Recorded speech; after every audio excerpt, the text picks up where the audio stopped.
hand washing, mask sanitizing, I can't even tell you how many gowns we go through in a day. and gearing up head to toe. We have mastered doing this very quickly if we need to. And doctors and nurses have to do this every single time they go in to see a patient. No, you all look like you just came from the moon. All this extra protective gear is just for when doctors and nurses go inside a room with a COVID positive patient. Otherwise, the only requirement to move about NCH and treat non-COVID patients, a face covering. If I have a mask on and you have a mask on, the likelihood, even if I had COVID, that you or your cameraman would turn positive is exceptionally low.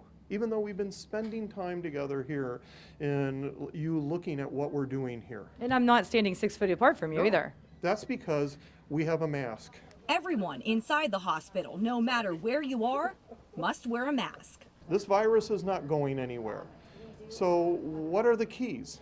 The keys are, well, number one, we made you. You could not come into this unit if you did not wear a mask. Dr. David Lindner is an NCH critical care doctor who's added the title COVID-19 Medical Director to his job responsibilities in the last few months.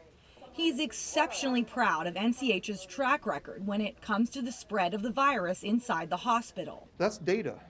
It's not politics. It's not opinion. That's data. NCH claims they've had no patient transmission inside their walls and only one staff member who's been infected at work since the pandemic began. We had some people in the beginning that were afraid. You know, you hear a lot of initially in the news, like there was just a lot of fear basically from things that were happening in New York and other places. But I've not ever been afraid to work here. Dr. Lindner says any enclosed space, whether it be an office or a school, is just like a hospital. And their ability to contain the spread gives him optimism that we can contain it everywhere. We can live with COVID. By the way, the news flash is we're going to live with COVID. And we know for a fact that if you have a mask and I have a mask, and obviously adding eyewear and social distancing and hand washing makes the likelihood of transmission extraordinarily low.